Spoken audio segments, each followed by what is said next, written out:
আসসালামু আলাইকুম। এই ফোনটি রিয়েলমি C61। ফোনটা একজন দাদি তার নাতিকে দিয়েছিল। নাতি অন্যান্য মানুষের মোবাইলের দিকে তাকিয়ে থাকে বা অন্যরা যখন মোবাইল চালায় তাদের পাশে বসে থাকে, মোবাইল দেখে। এই জন্য দাদির কষ্ট হয় বিদায় দাদি অনেক কষ্ট করে টাকা পয়সা ম্যানেজ করে এই রিয়েলমি C61 ফোনটি নাতিকে দেয়।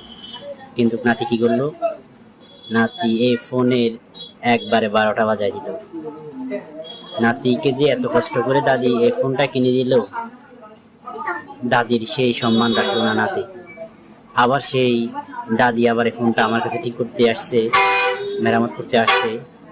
এখানে প্রায় অনেক টাকা দিয়ে আবার নাতিকে ফোনটা রেডি করে দিচ্ছে।